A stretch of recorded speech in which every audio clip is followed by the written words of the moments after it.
Hi hello నమస్తే welcome to TV9 నేను Shivani.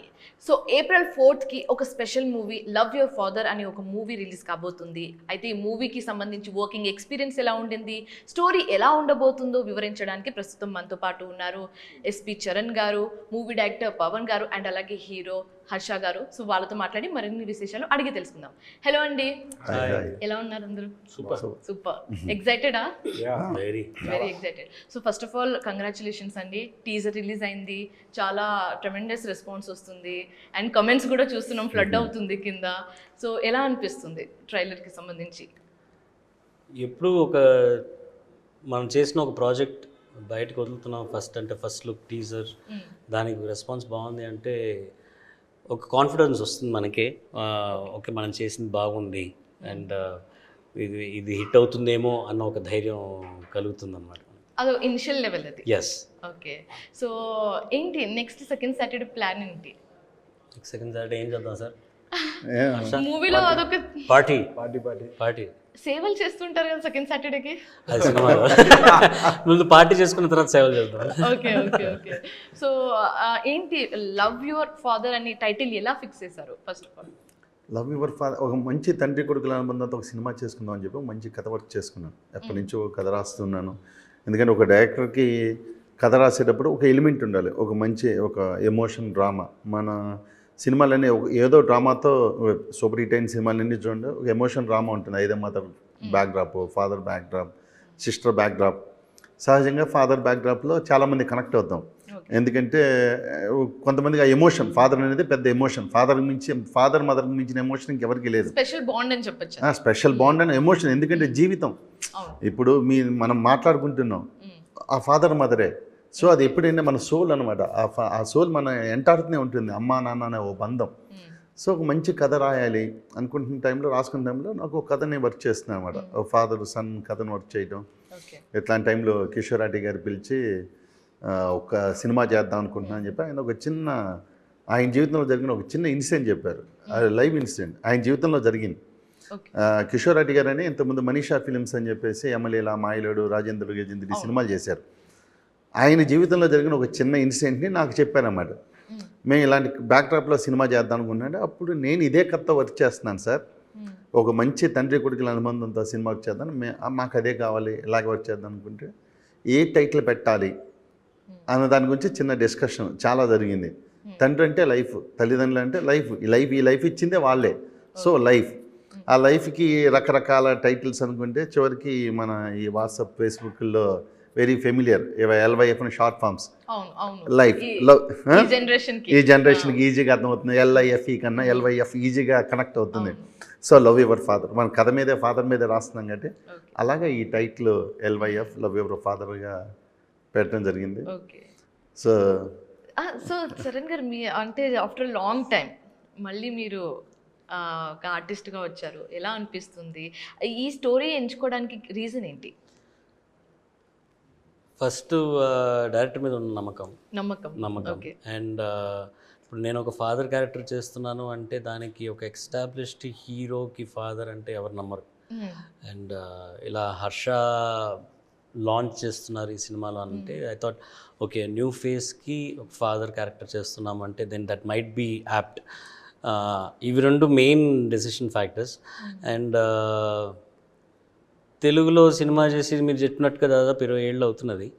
And ఇంకొక ఇది ఎంట్రీయా, రీఎంట్రీయా, లేకపోతే కమ్బ్యాకా అన్నది తెలియదు నాకు. బట్ ఒక ఆపర్చునిటీ దొరికింది and I wanted to utilise that space. And thanks to Pavan garu and Manisha arts and Harsha కూడా for accepting me as a father. ఎందుకంటే ఇప్పుడు ఈ ఫ్రేమ్స్లో చూసినా కూడాను తన హైట్కి నా హైట్కి చాలా తేడా ఉంటుంది. ఇంత పొట్టి ఫాదర్కి ఎంత పొడుగు సన్ ఏమిట్రా అని, కానీ దానికి కూడా ఒక సమాధానం ఉంది సినిమాలో అవును, అది థియేటర్లో మట్టుకే తెలుస్తుంది అది. So all of these elements made me want to do this film. And the ముఖ్యమైన not the father and son relationship అన్నది ఎలా నడుస్తుంది ఈ సినిమాలో అన్నదానికి వాజ్ ఆల్సో మెయిన్ థింగ్. ఊరికే ఊరికే మామూలు రొటీనస్ సినిమాలో ఉన్న ఫాదర్ సన్ ఎప్పుడు తిడుతూ ఉంటాడు కొడుకుని అట్లాంటిలా కాకుండా it was more close to my heart. This father is very close to SP Balasubrahmanyam గారు.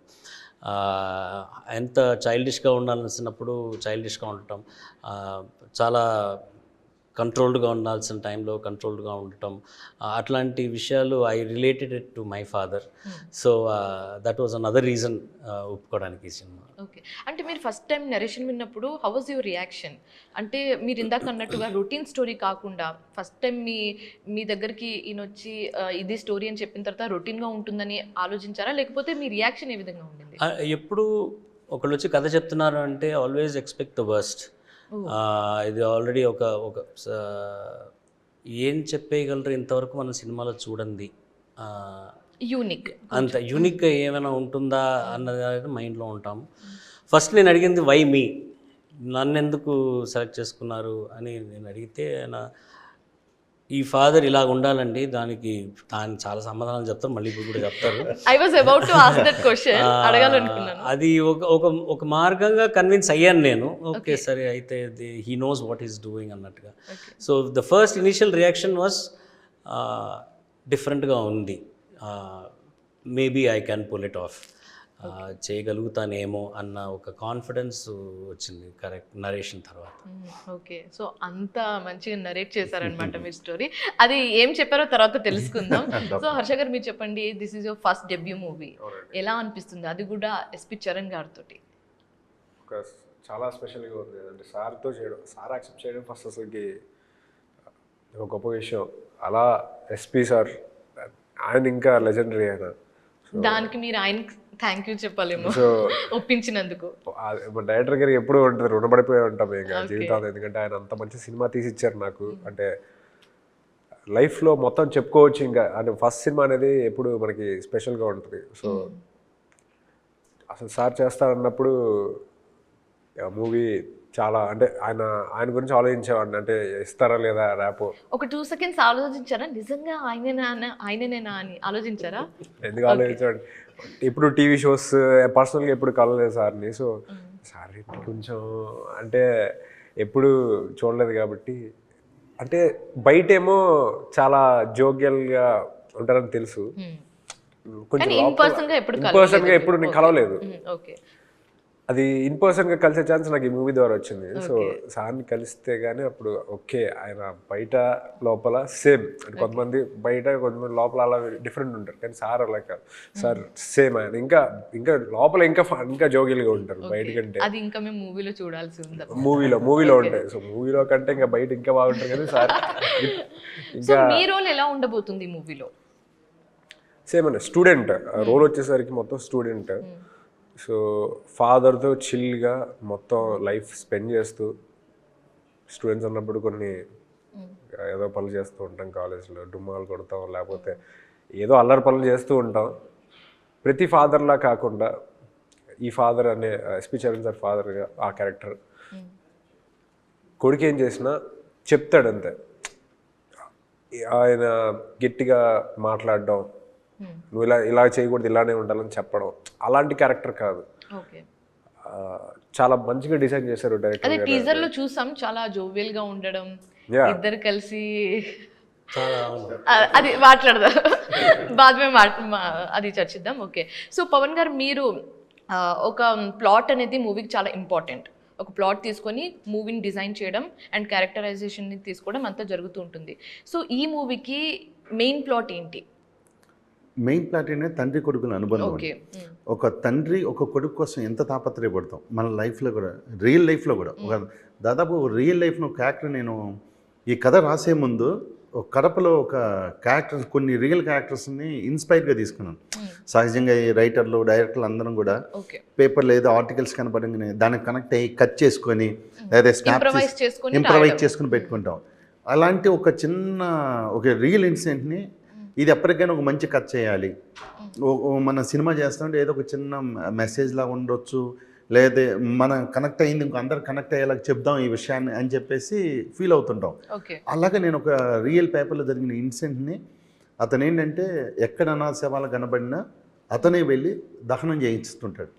కడపలో ఒక ఆయన ఓకే. ఆయన డబ్బున్నవాడు కాదు, చాలా పేదవాడు. అలాగే ఎన్నో దాదాపు వేలు చేశాడు అతను. అది నాకు బాగా కనెక్ట్ అయింది. సో ఇది పేపర్ దాకే వచ్చి ఆగిపోయింది. ఇలాంటి క్యారెక్టర్ని సినిమాలో ఎక్కడ మన వాళ్ళు ఏదో వచ్చి వెళ్ళిపోతున్నాయి.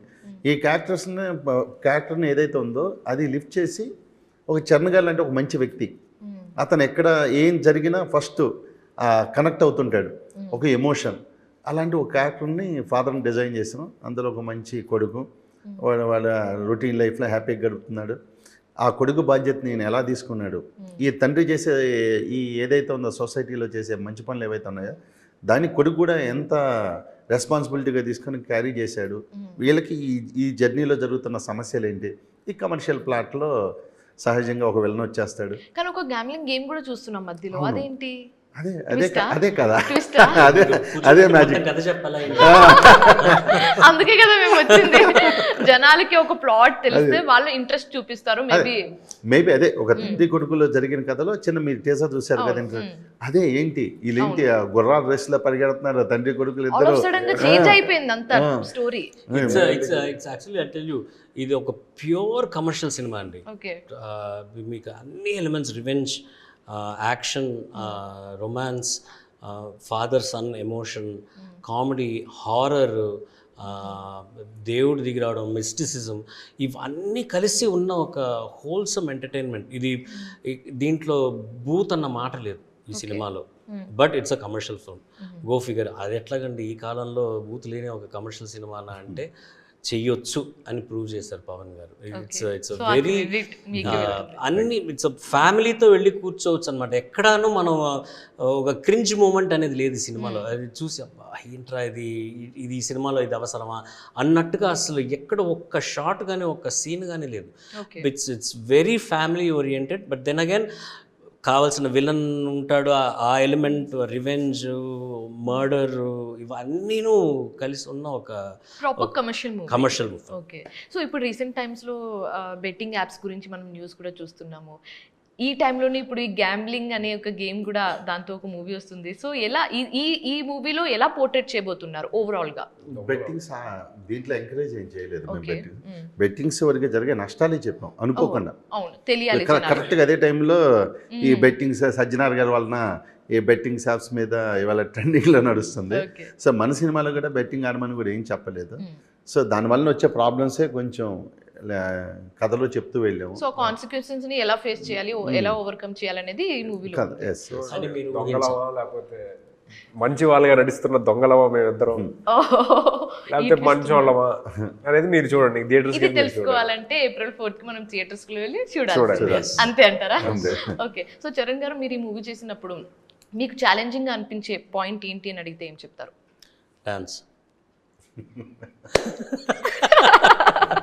డాన్స్ అన్నది మనకి ఎట్టి పరిస్థితుల్లోనూ రాదు. ఇంకా life and death situation dance చేసే తీరాలన్నా కూడా నేను చస్తానులే కానీ చేసి నన్ను బ్రతికించకండి డాన్స్ చేయించి అని. బట్ అయినా కూడా వాళ్ళు వదలకుండా నన్ను డాన్స్ చేయించారు. సార్ మీ అభిమానం సార్. అబ్బో అసలు అంటే మీరు చెప్పేంత వరకు నాకు డౌట్ కూడా రాలేదు. మీకు అసలు ఇప్పుడు చూడండి తెలుస్తుంది. అవును కదా, చెత్తగా ఉంది. Because he's a very well trained dancer. అసలు తన డాన్సులు చూస్తుంటే అసలు ఫస్ట్ సినిమా అన్నట్టుగానే అనిపించదు. అంత ప్రిపేర్డ్గా వచ్చాడు. నేను కూడా ఒకరోజు రిహర్సల్కి వెళ్ళా, క్లాస్కి వెళ్ళి తనతో పాటు నేర్చుకుందామని. ఇంకోటి ఏంటంటే మా ఇద్దరు ఫాదర్ సన్ రిలేషన్షిప్ సాంగ్ ఒకటి ఉంది, you are my first friend best friend అన్నది, ఫస్ట్ లాంచ్ చేసిన సింగిల్ అది. తన హైట్కి నా హైట్కి ఇలా భుజం మీద చేయి పెట్టుకొని స్టెప్ వేయాలంటే నా వల్ల కావట్లేదు. పెట్టి నొక్కేస్తున్నావురా అన్నట్టుగా. And he's so agile and obviously చిన్న యంగ్స్టర్, ఫ్లెక్సిబిలిటీ ఉంటుంది. నాకు చాలా ఏళ్ళ తర్వాత కొంచెం కాలు ఇలా తిప్పడం అన్నది వాళ్ళంతా నొప్పులు అనమాట, ఒళ్ళంతా నొప్పులు. But yeah, that was the difficult part. Emotion was good, comedy okay బాగా వచ్చింది. అది ప్రవీణ్ గారు హెల్ప్ క్వైట్ అ బిట్. ఆయనతో ఇంటరాక్ట్ చేసేటప్పుడు, ఆయనతో యాక్ట్ చేసేటప్పుడు ఆటోమేటిక్గా వచ్చేస్తుంది. ఆయన కూడా చాలా ఎంత సీనియర్ యాక్టర్ ప్రవీణ్ గారు. అండ్ ఆయనతో చేసేటప్పుడు ఫస్ట్ బిగినింగ్లో నాకు కొంచెం భయం కలిగింది. పెద్ద యాక్టర్లు మనం రియాక్ట్ చేయగలం అని. But he kept me in such a comfortable zone. నాకు అసలు ఫస్ట్ సీన్ నుంచి ఆయన కలిసిన రోజు నుంచి అసలు నాకు ఎప్పుడు కొత్త వాళ్ళని కలుస్తున్నాము, ఒక పెద్ద యాక్టర్ని కలుస్తున్నాము, ఆయనతో మనం యాక్ట్ చేయాలి అన్న ఆ కంగారు లేకుండా he made it so comfortable for me. And such a professional actor. And ఆ కంగారు కూడా నాకు లేకుండా పోయింది. బట్ ఒక్క కంగారు ఇవాళ సాంగ్ దీంట్లో స్టెప్పులు అనగానే నాకు అసలు అప్పుడు బెంగ పుట్టుకుంటుంది అనమాట. ఆ రోజంతా ఇంకా ఎన్ని స్టెప్పులు వేయాలరా బాబు అనుకుని. ఆ ఒక్క సాంగ్ లోనే డాన్స్ చేస్తారు కదా, చాలా సార్. అదే చాలా. నెక్స్ట్ రాసేద్దాం, నెక్స్ట్ ఒక 4 పాటలు ఆ మూవీ హిట్ అయితే ఆటోమేటిక్ గా ఆయనే అయ్యో డాన్స్ వచ్చేసి ఆటోమేటిక్ గా వచ్చేస్తుంది. ఇక స్క్రిప్ట్ లో రాసేస్తారు సాంగ్. ఓకే, సో హర్ష గారు మీరు చెప్పండి, చరణ్ గారితో మీరు ఏమైనా సీన్ చేసేటప్పుడు మీరు ఆయన నుంచి నేర్చుకున్న విషయాలు ఏంటి అని అడిగితే ఏం చెప్తారు? ఆలోచించాల్సి కౌండమా అన్నట్టుగా. చాలా సీన్స్ చేస్తున్నప్పుడు చిన్న అంటే కొన్ని ఎమోషనల్ సీన్స్ ఉన్నాయండి. నార్మల్ సీన్స్ అంటే ఇన్వాల్వ్ అయిపోయి చేస్తాం. ఎమోషనల్ ఏంటంటే అది ఫేక్గా రాకూడదు, రియల్గా జెన్యున్గా రావాలి. అది లేకపోతే ఏంటంటే దానికోసం ఏంటంటే సార్ దగ్గర ఇన్పుట్స్ నేను తీసుకోవడం, లేకపోతే సార్ అనిపించిన సార్ చెప్పడం. అంటే ఒక యాక్టర్ని చాలా కంఫర్టబుల్గా చేసుకొని ఆ సీన్ చేయడం అనేది నేను చాలా నేర్చుకున్నాను సార్ దగ్గర. అదొకటి, ఆయన స్వీట్నెస్, కైండ్నెస్ అనేది ఫ్యాన్ అన్నట్టు సార్కి. ఆ స్వీట్నెస్ నాకు తెలిసి ఎవరి దగ్గర చూడలేను నేను సెట్లో. సో ఆ రెండు నేను బాగా నేర్చుకున్నాను సార్ దగ్గర. ఓకే, సో ఇది మీ డెబ్యూ మూవీ కాబట్టి మీరు ఈ మూవీ చేసినప్పుడు మీరు నేర్చుకున్న విషయాలు ఏంటి అని అడిగితే ఏమి చెప్తారు? అంటే challenge, it might be challenge, ఏమైనా ఛాలెంజింగ్ విషయాలు ఏమైనా నేర్చుకున్నాను అంటే నాకు తెలిసి అందరూ ప్రతి సినిమాకి నేర్చుకునేదే. అంటే ఇది ఒక సినిమా కొత్త సినిమాలు నేర్చుకునేది. అంటే అంటే ఇంకా బెటర్గా చేయండి. ఏ సీన్ చేసినా చూసుకున్నా, ఎడిట్లో చూసుకున్నా, లేకపోతే నిన్న సినిమా చూసినా ఇంకా బెటర్గా చేయొచ్చేమో, ఇంకా బెటర్గా చేయొచ్చేమో. అంటే అది ఎప్పుడు వెంటాడుతూ ఉంటుంది ఏంటో, మరి అది అందరికీ అంతే ఉంటుందో లేదో నాకు తెలియదు. సో టెక్నీషియన్కి, యాక్టర్కి అందరికీ ఇంకా బెటర్గా చేసి ఉండొచ్చేమో అన్న అది ఎప్పుడు ఉంటూనే ఉంటుంది. అన్లెస్ అవుట్పుట్ చూసేంత వరకు అవుట్పుట్ చూసినాక కూడా అనిపిస్తుంది అక్కడ రియాక్షన్ ఇంకా చేయొచ్చు అన్న feeling. Okay okay, so Pawan గారు మీరు చరణ్ గారితో వర్క్ చేసినప్పుడు ఒక షాట్ సరిగ్గా రాకపోతే ఆయనకు వెళ్ళి మీరు చెప్పేస్తారా, లేకపోతే హ్యాపీగా చెప్పేస్తారా? ఎందుకంటే సార్ మొహం ఆట హీరో హర్ష చెప్పినట్టు కూడా, ఎందుకంటే సార్ ఇది లైఫ్ కదా. ఇప్పుడు నిజంగా డైరెక్టర్గా సార్ తప్పు సార్ అని అడిచిన పర్పస్ ఏంటి? షార్ట్ కోసం, అవుట్పుట్ కోసం. రేపొద్దున స్క్రీన్ మీద ఇప్పుడు ఇది నో అని ఎంత స్ట్రిక్ట్గా చెప్పామో, స్ట్రిక్ట్గా చెప్పడం వల్ల వచ్చే ఉపయోగం ఏంటంటే రేపొద్దున స్క్రీన్ మీద కనిపిస్తుంది. ద బెస్ట్ విజువల్ కోసమే ఏ డైరెక్టర్ అయినా ఫైట్ చేస్తాడు. అదర్వైజ్ ఎందుకు ఉంటుంది? రైవల్టీ ఏముంటుంది? మీరు బాగా చేస్తే సూపర్ అంటాం, బాగాలేనప్పుడు లేదు సార్ ఇంకోసారి లేదు నేను బాగా చేశానని ఫీల్ అవుతారు. కానీ పక్కన ఆర్టిస్ట్ ఇది కాంబినేషన్ సెట్ అవ్వాలి కదా, ఆ మ్యాచ్ అవ్వాలి. నేను మా హోటల్ లేకుండా చెప్పేవాడిని, అదే చెప్తున్నారు సారు, సెట్లో అరుపులేనాయి. I remember couple of incidents where నేను ఆ ఒక రియాక్షన్కి ఇంత ఇవ్వాలని నేను అనుకున్నప్పుడు సార్ వచ్చి లేదు సార్ ఇంకొంచెం హెవీగా కావాలి అన్నప్పుడు నేను అన్నాను సార్ అది ఈ క్యారెక్టర్ అంత చేస్తుందా అని తెలియదు sir, and as an actor నేను కంఫర్టబుల్గా ఉండనేమో అంత ఓవర్ డ్రామటైజ్ చేయడం అన్నది. సార్ ఒకసారి టేక్ చేసి చూద్దాం సార్, దాని తర్వాత కావాలంటే డిసైడ్ దాని గురించి చేయడం, మళ్ళీ అది ఇంకొక 1 more టేక్ చేయడం. బట్ వాళ్ళకి నచ్చింది వాళ్ళు ఉంచుకుంటారు. ఇంకా మనం ఇప్పుడు ఒక బోత్ ది వేస్ ట్రై చేయడం అనేది మీ బాధ్యత. Yeah and it's a learning curve also. ఇప్పుడు నేను ఇట్స్ మై సెకండ్ ఫిల్మ్ తెలుగులో, అండ్ నేను పెద్ద యాక్టర్ అని నేను చెప్పను. It is a learning curve. And ఈయన ఒక స్టైల్ ఉంటుంది యాక్టింగ్. ఆయన any director is an actor first. ఆయనకి ఒక్కొక్క ఆర్టిస్ట్ నుంచి బయటికి తీయాలన్నప్పుడు ఆయన అంత వర్సటైల్గా ఉండాలి. ఈ క్యారెక్టర్ ఇలా రియాక్ట్ అవుతుంది, ఈ క్యారెక్టర్ ఇలా రియాక్ట్ అవుతుంది, అది మనకి చెప్పాలి. సో అటువంటిప్పుడు వెన్ హీ సేస్ సంథింగ్, ఓహో ఇలా కూడా చేయొచ్చు, మనం ఒక విషన్లోనే ఉంటాం అనమాట, మన క్యారెక్టర్ విషన్లోనే ఉంటాం. బట్ ఆయన లార్జర్ పిక్చర్ చూస్తారు, డైవర్సిఫై. అది లాంగ్ షాట్లో ఆ రియాక్షన్ పండట్లేదు సార్, ఇంకొంచెం డ్రామటైజ్ చేయాలి, అప్పుడే లాంగ్ షాట్లో తెలుస్తుంది అన్నప్పుడు then will have to do it. So అప్పుడు ఓహో లాంగ్ షాట్లో ఉన్నప్పుడు మనం ఇంకొంచెం బాడీ లాంగ్వేజ్ వాడాలా అని, ఇట్లాంటివన్నీ ఇట్స్ లెర్నింగ్ ఎక్స్పీరియన్స్ అన్నమాట. Okay. So heroine Kashika Kapoor role ఎలా ఉండబోతుంది ఇందులో? తను కూడా కాలేజీ అమ్మాయి. తను వాళ్ళిద్దరు కొలీగ్స్, ఇద్దరు క్లాస్మేట్స్. తను ఒక స్టేజ్లో ఇద్దరు చిన్న కథలో భాగం, తను కూడా కథలో భాగం. తర్వాత హీరోకి సపోర్ట్గా సెకండ్ హాఫ్ అంతా హీరోకి సపోర్ట్గా నిలిచి సపోర్ట్ చేస్తుండే యాక్టర్ తను. సో ఏ ఒక్క ఎలిమెంట్ వదలకుండా లవ్ యాంగిల్ కూడా పెట్టడం జరిగింది అనమాట ఇందులో. చెప్పినట్టుగా ఇట్స్ హోల్సమ్ కమర్షియల్ సినిమా. అందరికి నచ్చుతుంది అనే అందరు సినిమాలు తీస్తారు. Hopefully it will work out. Okay. మీకు ఈ మూవీలో మీకు నచ్చిన సీన్ ఏంటి అని అడిగితే ఏం చెప్తారు? The most loved scene. Almost all the father and son relationship scenes అవన్నీ బాగా వర్కౌట్ అవుతాయి. ప్రత్యేకంగా ఒక సీన్లో పిల్లలుగా ఉంటూ ఒక అల్లరి చేస్తే వాళ్ళు పోలీసులు అరెస్ట్ చేస్తారు. అప్పుడు వెళ్ళి ఫాదర్ విడిపిస్తారు అనమాట, రిక్వెస్ట్ చేసి జైల్లోంచి వాళ్ళని విడిపిస్తారు. విడిపించిన తర్వాత సారీ ఇంకెప్పుడు తప్పు చేయమని ఒక క్యారెక్టర్ అంటే ద ఫాదర్ సేస్, ఈ వయసులో మీరు తప్పు చేయాలి, లేకపోతే మీ వయసుకి అర్థం లేదు, కానీ అది అల్లరి పాలు అవ్వకూడదు, కానీ మీరు ఈ వయసులో అల్లరి చేయాలి అంటారు. దట్ ఈస్ చాలా డెప్త్ ఉన్న ఒక డైలాగ్ అది. యాక్చువల్గా పిల్లలకి మనం ఎప్పుడు మందులు ఇస్తూనే ఉంటాం, తప్పులు చేయకూడదు, వాళ్ళు నేర్చుకునే కర్వ్ ఉండాలి కదా. సో ఆ learning process is part of life. And ఆ ఫాదర్ ఎట్లాంటి ఫాదర్ అనేది అక్కడ ఆ డైలాగ్తో ఎస్టాబ్లిష్ అవుతుంది. ఆ మూవీకి ఒక అర్థం తెలిసిపోతుంది ఆ డైలాగ్ తో. ఎగ్జాక్ట్లీ. సో అది I thought was very impactful dialogue, very cleverly written dialogue. It's అంటే ఆ ఫాదర్ ఎట్లాంటి వాడు, ఫాదర్ ఎలా ఉండాలి అనే అట్లాంటి మెసేజ్ ఉన్న సినిమా కాదు. అట్లాంటిది ఫాదర్ సన్ ఇలాగే ఉండాలి అట్లాంటిదంతా ఏం లేదు. So out and out entertainment film. కానీ ఆ father character connected with me because how dad was. And అలా అట్లాంటి విషయాలు you know was I thought was very impactful. మీరు చేసిన క్యారెక్టర్ మీ నాన్నగారి క్యారెక్టర్ తోటి కొంచెం రిలేటబుల్ అని చెప్పచ్చా ఇందాక చెప్పినట్టుగా? క్యారెక్టర్ మాత్రమే కాదండి, నేను ఇప్పుడు లైఫ్లో నేను పాటించే కొన్ని విషయాలు నేను exemplary to what my dad he's done. ఆయన ఏం చేశారో దాన్ని గురించి దాన్ని మైండ్లో పెట్టుకునే I'm leading my life right now. So అది అలాగే ఈ సినిమాలో కుదరటం అన్నది నాకు it was just an easy transition. నాకు ఎక్స్ట్రా ఎఫర్ట్ ఏది చేయాల్సిన అవసరం లేకుండా పోయింది. ఈ సిచ్యువేషన్లో అయితే నాన్నగారు ఎలా రియాక్ట్ చేసి ఉండేవారు, అది ఒక్కొక్క సీను పవన్ గారు రాసిన సీన్స్ అయితే అవును కదా ఇలాగే కదా నాన్నగారు రియాక్ట్ అయ్యేవారు అని అనిపించేది అనమాట. So it was quite an easy transition for. Okay okay okay. So Harsha గారు, మీ డెబ్యూ మూవీ ఇంత కమర్షియల్ మూవీ చేయడం, సో ఫ్యూచర్లో ఎలాంటి రోల్స్ వస్తే బాగుంటుందని మీరు అనుకుంటున్నారు? ఇలాంటి రోల్స్ అనేది లేదండి, నాకు ఒక ఎనర్జెటిక్ క్యారెక్టర్ చేయాలని ఎప్పటి నుంచో ఉంది. అంటే హైపర్ యాక్టివ్ క్యారెక్టర్స్ ఉంటాయి, అంటే ఏ బౌండరీస్ ఉండవు ఆ క్యారెక్టర్కి.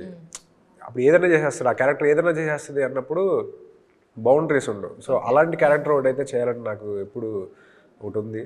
అలానే అన్నీ ట్రై చేస్తారు, బట్ యాజ్ ఆఫ్ నౌ అంటే అదొకటైతే డెడ్ లైన్ లాగా అదొక క్యారెక్టర్ అలాంటి ఒక క్యారెక్టర్ చేయాలి. సో పవన్ గారు, ఓవరాల్గా why should people watch your మూవీని అడిగితే ఏం చెప్తారు? చరణ్ గారు చెప్పినట్టు మంచి కమర్షియల్ ఫిలిం. దీంట్లో తండ్రి కొడుకులు అనుబంధం ఉంటుంది, ఒక ఎమోషన్. కమర్షియల్ సినిమాలకు ఉండాల్సిన అన్ని హంగులు ఉన్నాయి. At the same time Shyam గారు అద్భుతమైన ఫోటోగ్రఫీ. మన సినిమాకి వెళ్ళంగానే ఆ గ్రాండియర్, పేరుకి LYF చిన్న సినిమా లైఫ్, కానీ మీ థియేటర్కి బిఫోర్ వచ్చేవరకే థియేటర్ టికెట్ కొనుక్కొని లోపలికి వచ్చారంటే ఒక పెద్ద సినిమా చూసిన ఎక్స్పీరియన్స్ మీకు ఫోటోగ్రఫీ శ్యామ్ గారి ద్వారా, మణిశర్మ గారి ద్వారా. మణిశర్మ గారి గురించి మనం చెప్పేది మెలోడీ బ్రహ్మ అయినా దానికి అద్భుతమైన ఆడియో ఇచ్చారు. ఇప్పుడు ఆల్రెడీ 3 రిలీజ్ చేసాం, ఆల్రెడీ టీజర్ అన్నీ అయిపోయినాయి. నిన్న కాపీ చూసాం, అందరం చూసాం. కాపీ చూడంగానే మణిగారి వర్క్ ఏంటో చూసిన తర్వాత చరణ్ గారు చెప్తున్నట్టు అందరు మా పర్సనల్ ఫీలింగ్ అన్నమాట, ఎమోషన్. చూడంగానే ఇది చిన్న సినిమా అని పబ్లిసిటీకి పేపర్కి మాత్రమే కనిపిస్తుంది. థియేటర్లోకి వచ్చిన తర్వాత ద బెస్ట్ ఎక్స్పీరియన్స్ సినిమా ఇస్తుంది. మీరు థియేటర్ నుంచి బయటకు వచ్చినప్పుడు డెఫినెట్లీగా మీకు ఆ ఎమోషన్ టచ్ చేస్తుంది. ఏదో చూసేసాం ఇంటర్వెల్ బ్యాంగ్ రాగానే వావ్ భలే చేశారా వీళ్ళు, ఏం అందరు చిన్న సినిమా అని చెప్పారు, ఏంటి ఇంత బాగుంది అన్న ఫీల్ని డెఫినెట్లీ వర్త్ తీసుకొస్తారు. ఇట్ అని చెప్తారు. 100%. ఇట్ పైసా వసూలు, టికెట్ పైసా వసూలు అంటాం కదా, మీకు ఆ ఎమోషన్ డెఫినెట్లీగా తీసుకొస్తుంది. అయ్యో ఎందుకు వచ్చాను బాబు, ఆయన చేస్తున్నారు థియేటర్లో కూర్చోబెట్టి అని చెప్పి ఏదో థియేటర్లో ఆ ఫీల్ 100% రాదు. థియేటర్ నుంచి మీరు బయటకు వచ్చారంటే డెఫినెట్లీగా ఆ ఫీల్తోనే క్యారీ ఫార్వర్డ్ అయ్యి వచ్చేస్తారు. బాబోయ్ అని మాత్రం డెఫినెట్లీగా రాదు. ఓ మంచి సినిమా చూసాం, ఓ బెస్ట్ ఎక్స్పీరియన్స్, బాగుంది సినిమా అని మాత్రం 100% ఆ స్కోర్ని అయితే మేము ఇవ్వగలం. ఓకే, సో చరణ్ గారు ఈ మూవీ గురించి 1 wordలో చెప్పాలంటే ఏం చెప్తారు? 1 wordలో దీన్ని, ఈ సినిమాని లిమిట్ చేయడం కష్టం అండి, చాలా కష్టం. ఎందుకంటే ఫన్ అని చెప్పొచ్చు, but then there is emotion in it and there is comedy in it, love, romance, అన్ని ఎలిమెంట్స్. ఇప్పుడు మనం ఒక ముద్దపప్పు చేయాలన్నా కూడా దాంట్లో అన్ని ఉన్నాయి ఇంగ్రీడియంట్స్. సో అవన్నీ కలిస్తేనే ఇట్స్ ఒక తృప్తి కలుగుతుంది మనకి. సో అట్లాంటిది సాధారణంగా ఒక ఫ్యామిలీ డ్రామా అంటే దాంట్లో ఒట్టి డ్రామా, ఎమోషన్స్ ఇట్లాంటివి ఉంటాయి. కానీ this is suppose to be a family drama. నాకు ఫస్ట్ కథ నరేట్ చేసినప్పుడు నేను అనుకున్నది ఒక జానర్లో ఈ సినిమాని ఫిక్స్ చేయాలంటే ఇట్స్ అ ఫ్యామిలీ డ్రామా. కానీ నేను ఆ సినిమా చూసిన తర్వాత there was comedy in it, there was romance in it, అన్నీ ఉన్నాయి. అంటే దీన్ని ఒక దాంట్లో కేటగరైజ్ చేయలేము. So whole totality it's a commercial film. Okay, ఓవరాల్గా. ఓకే, సో హర్ష గారు, what you have to say about this movie? Hyderabad పీపుల్కి మంచి బిర్యానీ తింటే ఎలా ఉంటుందో అలా ఉంటుందండి, సింపుల్గా చెప్పాలంటే. బిర్యానీ తింటే ఎలా ఉంటుందో మనకి అలా ఉంటుంది. సో జనరల్గా అందరికీ ఫాదర్స్ ఉంటారు. సో అందరూ స్వీట్, అందరూ ఎవరు తప్పట్టం లేదా, ఎవరు ఫాదర్స్ ఉన్నా వాళ్ళు ఎలా ఉన్నా, స్ట్రిక్ట్ ఉన్నా, స్వీట్గా ఉన్నా, అటు ఇటు అంటే సిచ్యువేషన్స్ బట్టి ఉన్న fathers they are in the life. అంతే, మనకి లైఫ్ ఇచ్చిన వాళ్ళే కాబట్టి మనం యాక్సెప్ట్ చేయాలి. వాళ్ళు ఎలా ఉన్నా జస్ట్ లవ్ యువర్ ఫాదర్ అంతే. లవ్ యువర్ ఫాదర్, వాళ్ళతో టైం స్పెండ్ చేస్తే చాలా మంచిదని నా ఫీలింగ్. సో వెళ్ళండి, సినిమాకి వెళ్ళండి, ఎంజాయ్ చేస్తారు, మంచి ఎమోషన్ ఉంటుంది, అన్నీ ఉంటాయి. ఒక మంచి ఫీల్ గుడ్ మూవీ తీసాము, మీరు చూస్తారు, అది ఎంజాయ్ చేస్తారు నా feeling. So thank you so much అండి, thank you for being here. మీ మూవీ గురించి చాలా మంచిగా వివరించారు. Thank you so much. And ఈ మూవీ చాలా హిట్ అవ్వాలని మనస్ఫూర్తిగా కోరుకుంటూ సెలవు తీసుకుంటున్నా. థ్యాంక్ యూ సో మచ్ అండి.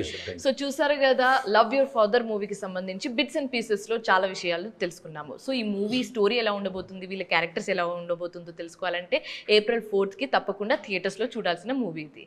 This is Shivani signing off. Bye bye.